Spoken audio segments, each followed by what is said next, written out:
Welcome back. You're still watching the Daily Debate. Mr. Khaled Abu Heib is here tonight. Mr. Khaled, we did see in the break 7 years of achievements under President Abdel Fattah al-Sisi, under the tenure of President al-Sisi, and we focused on agriculture. But the whole world is seeing the achievements, not just in agriculture, but building new cities, building a new capital, building new roads, digging a new canal, digging the ways and digging tunnels to be leading to the new canal and to the Suez Canal.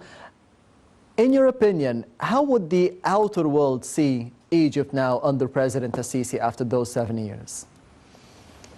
Oh, that's a very nice question, and I think we would love, this needs several episodes to answer it. Yes. But if you're following all the reports, especially what's coming out of Bloomberg, you will see that we covered a great shot of what could have been done in 10 or 20 years, maybe 30 years, in the past few years. There was a very big debate that this is going to happen. This is really we're going to see these highways and this infrastructure in Egypt. Especially in the past eras, it was only titles in the newspapers and nothing being implemented. The presidency moved slowly but surely and focusing on its agenda. There was a lot of deviations which happened. They were trying to get pulled in the Libyan conflict. They were trying to get pulled in Gaza Strip and what's happening in Palestine. We were trying to get pulled in Sudan. We were trying to get pulled to every possible thing that we got diverted on what was on the plan. You will see these projects, the Egyptians were working night and day, and they're still working night and day. If you go right now to the new capital, they are working night and day. They 24-hour shifts and working. When I was in the States and following what President Sisi was doing, and I see, like in the meeting and in the meetings, and His Excellency Minister Kamel al-Wazir was saying, "Oh, we can do this road, Mr. President, in 1.5 years."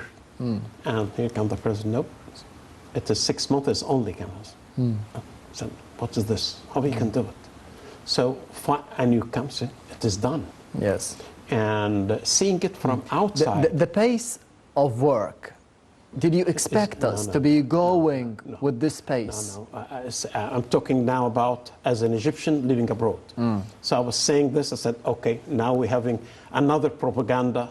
Promises. Promises and propaganda, what's happened. But I was taken by shock and surprise when I came here and landed in Cairo port. Next week is going to mark my 2nd year here. I was coming to stay in Egypt 72 hours. Now it is 2 years. I couldn't leave because what's this? Anyone who knows in business and see what's going on the ground, there's something happening. And you cannot hide. And you will be unreal and not truthful to yourself if you can say, no, nothing is happening. I said, no. This plans, the president, what he said is, I really can see it. I can drive on a highway going to Alexandria, six lanes. Okay, I'm going to go to Ismailia, 7 lanes. What is this? A ring road. What is this? A regional ring road. Oh, that's a big plan. And going to the north coast, you'll see. What's this? New Alamein. Oh, wow. And it is not only a resort. Yes. So when you see a new Alamein coming of that, and you start to read about it, and you see the maps, new universities. For all year long. Yes, and new places to make hospitals and factories. So it's going to be the extension of Alexandria. It doesn't. It's a no-brainer, as you say. There's something happening, and was building, and less than 300 kilometers was the Libyan border, people killing and people doing, and this was building. It didn't stop. So now when the Libyan border is going to open, it's going to be a normal expansion to the Libyan businessmen and the Libyan money to come and invest in this area. So, and this was in several places all over Egypt. You see it in New Alamein, you see it in the new capital, and inshallah, very soon you're going to see this, the inauguration of the Suez Canal zone. It's all over. And I don't want to forget what's happening in Upper Egypt. And the government is giving the land for free to build your factory, any place starting from the south of Giza up till Aswan. What else? So there's a lot of been done on the ground. So just they promised, they said they're gonna do it, they didn't talk, it is done. So now the world is taking every word seriously now. No, they can do it. So, and that's what you're seeing here. The Americans want to come and start to really to invest heavily in Egypt. The European organizations are willing to spend heavily also in Egypt, and start to realize, I always love to say it, Egypt, from the beginning of history, is the gate to Africa. You want to go to Africa, it is through Egypt. So now we are regaining all of that. How can this change the amount of foreign direct investments in the past 7 years and in the near future? It is, I can tell you, you can see the foreign direct investment in Egypt, it is multiplying every year.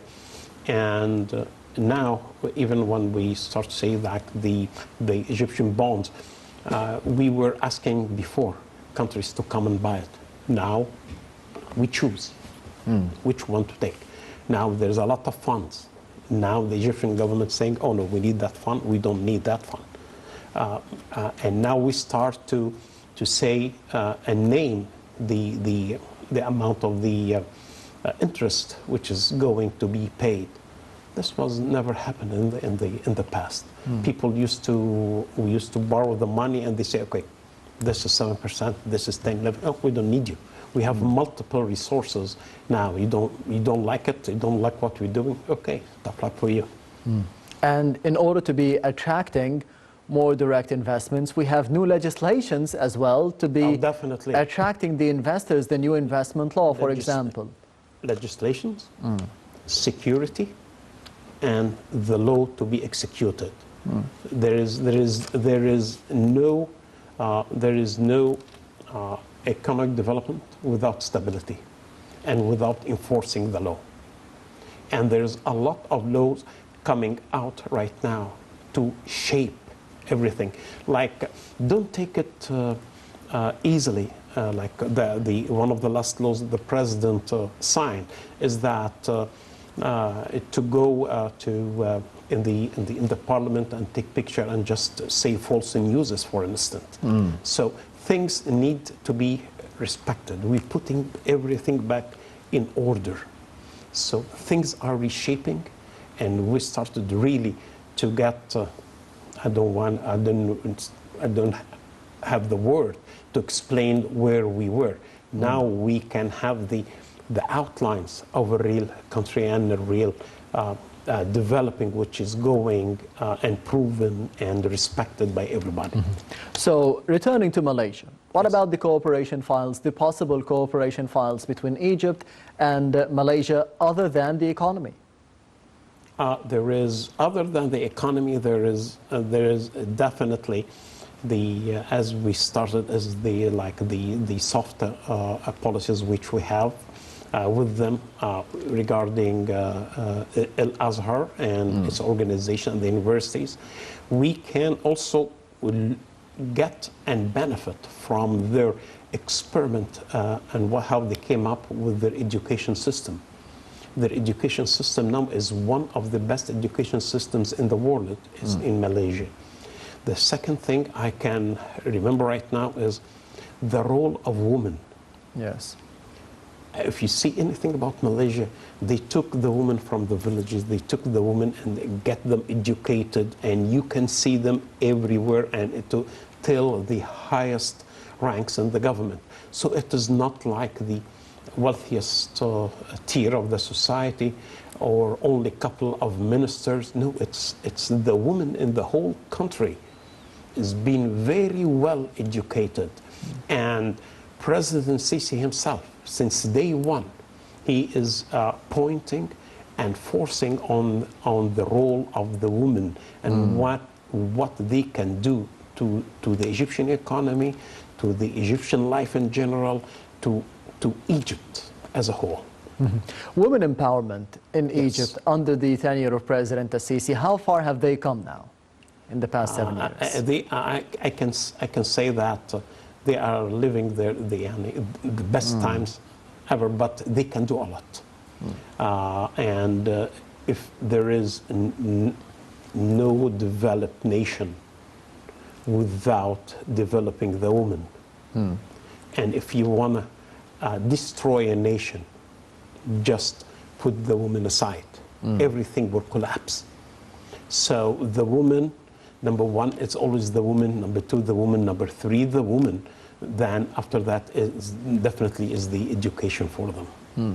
On the other hand, as you mentioned, security, nothing would have been achieved without regaining security and stability to Egypt, and not just to Egypt, as you mentioned, but to the neighboring countries as well, drawing a red line around Egypt from every corner and from every border. The achievement itself, it is being overlooked at times to be regaining security and stability so fast, not just in Sinai, but in the whole of Egypt and, as I've said, in the other countries, in the neighboring countries. How much of an achievement was that, to be regaining investments again? True. So it is ABC in economics. There is no developing. The money is not going to come without security and stability.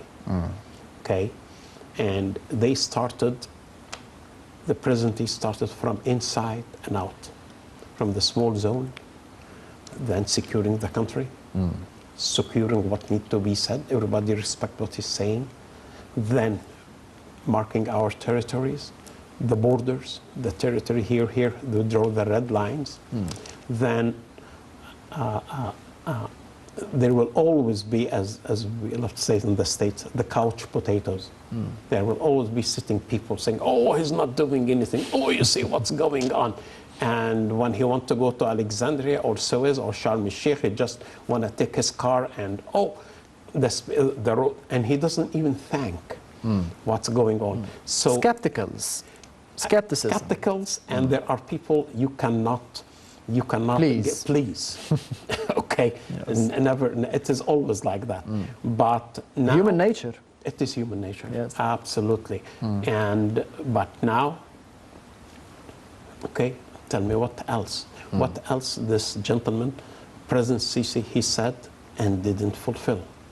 What else? What else needed to be done?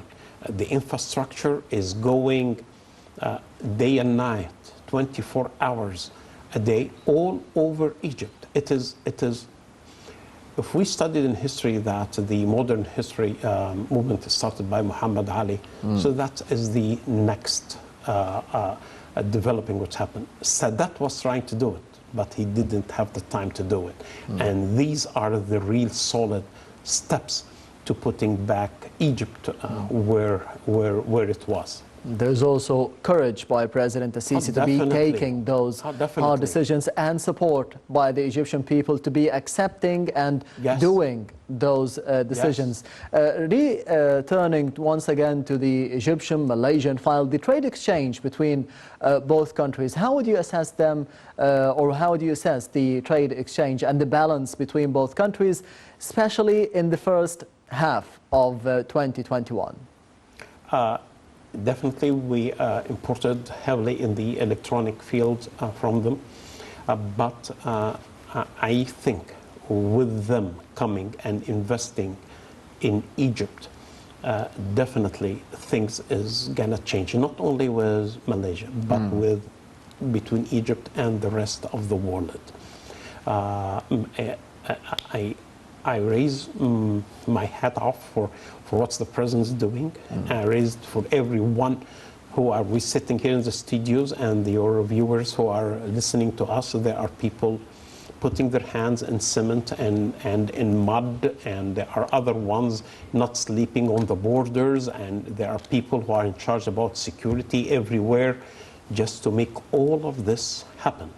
So this was never going to happen without strong army, strong police, and a vision on where we want to be. Yes, and we'll be having the second report for tonight on the Daily Debate about the cooperation between Egypt and Malaysia. We'll be having more information about that in the upcoming report, so let's see it.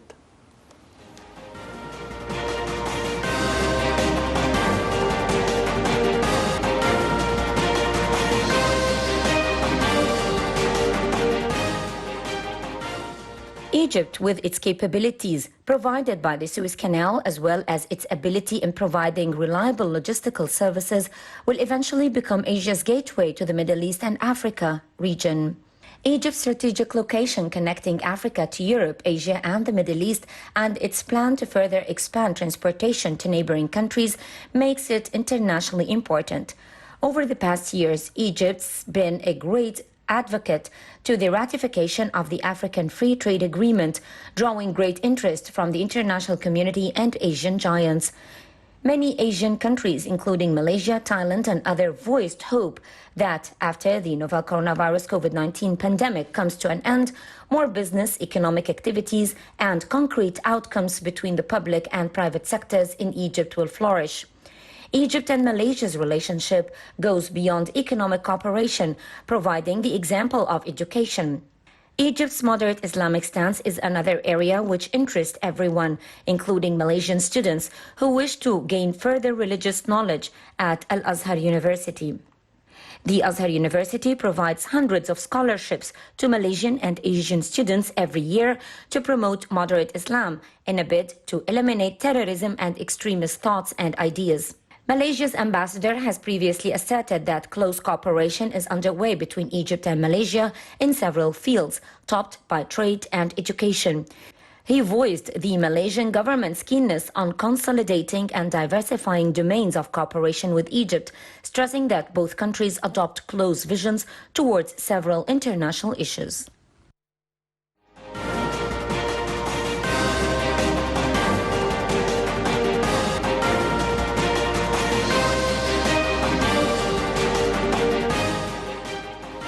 Welcome back. You're still watching the Daily Debate. That was a report about the Egyptian-Malaysian ties, the economic ties and the future cooperation between both countries, especially after the video conference meeting between President Abdel Fattah al-Sisi and the Malaysian Prime Minister Muhyiddin Yassin. Mr. Khaled Abu Heib, of course, we had some information about the Egyptian-Malaysian ties in the past report. In your opinion, how do you think they will be boosted in the upcoming few months?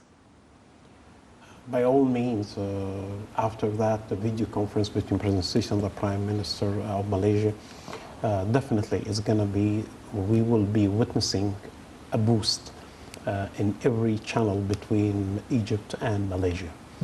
I will not be surprised that we will start to hear in the newspapers and about a lot of agreements which is going to be there. We're talking here one of the most heaviest economies in the world, the Malaysian. Big hefty banks.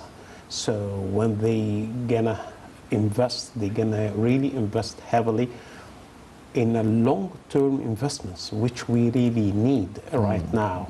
So as they used to say it back in the days, the investments in the rice and macaronis and sweets and chocolate, this era is over. Now we need long-term, like the automobile industry. They're gonna invest heavily because you have a big market in Egypt, growing market. The middle class is expanding, and the market can take much more goods than it can have right now. And plus, the position of Egypt in Africa within the free border treaty which has been signed. So from Egypt, from the Suez Canal, from these factories, they can expand to any part of Egypt, of Africa. So definitely it's a no-brainer for all the big tycoons to try to get a part in Egypt right now. Egypt is the gateway to Africa, as Yes, you've mentioned. I How can always- this fact be used to be gaining more investments and from unlikely partners, new partners, as you've mentioned at the beginning of the episode? Egypt is the gate to Africa. And as we said in the past episode of your program, that I would love to rename the new capital is to say it is the new administrative capital of Africa, to give a message to all the big companies and to the big players in the world. This is the real gate to Africa. Here you can manufacture, from here you can ship. We have the ports, we do have the roads, we do have the railroads, we do have the rivers. There will be an airport, I think. In the new capital? Oh, definitely. Yes. There is a new, and there will be a new port also, a new port added to the port of Alexandria, next to Alexandria, plus another one before Marsa Matruh. So now you start to hear the big dream is like Alexandria or Cairo, Johannesburg highway. Now we're talking. It is taking Africa from the north to the tippy top bottom of Africa, Johannesburg. So these are big, I don't want to say big dreams, but they are dreams. But now you can see how it is important to Africa, and it's all gonna start from Egypt. Whether they like it or no, they're gonna start to Egypt. If they're gonna make Cairo, Johannesburg, it has to start from Cairo to Johannesburg. If you wanna make the railroad, airline, that is the route.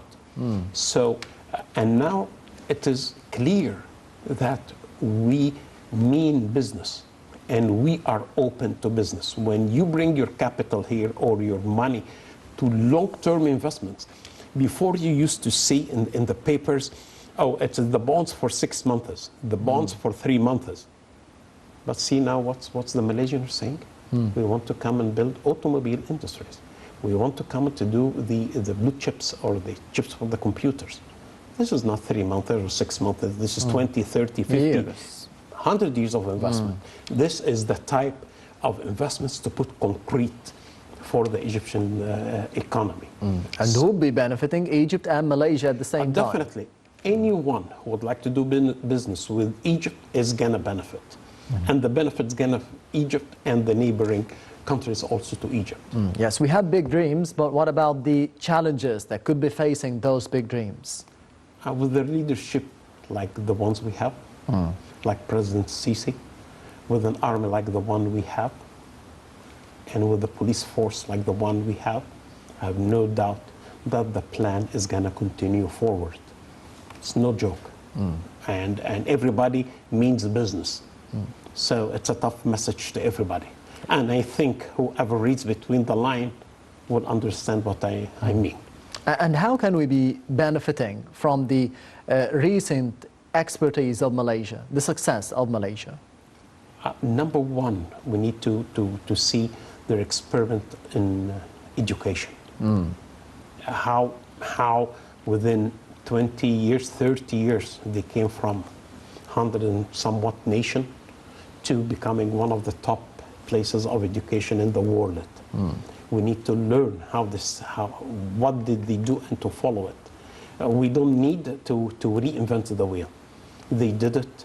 They intellectually are not much more smarter than the Egyptian, so we need to do that. Then economically, how they opened the platforms to everybody and welcomed everybody to come and to invest in their country, and how they secured and made the law and the laws were imposed and were executed to make sure that every investor will be treated equally and get his right share. So that's very important. These things we need to learn from. And even the file of education, we have momentum, we have change now under yes. President Al-Sisi on the higher education and the regular education with Yes. Minister Tariq Shawqi. Yes, absolutely. And there is no doubt things are changing. Things are getting better, despite what you hear of things. They will never stop talking. Okay, but things are moving in the right directions. Yes, Mr. Khaled Abu Heib, the head of the International Cooperation Committee at the National Council for Strategic Planning. Thank you very much for being with us tonight on the Daily Debate. It's been a pleasure. Thank you. The pleasure is all mine. Thank you. Thank you. And this brings us to the end of the Daily Debate for tonight. Thank you for watching and goodbye.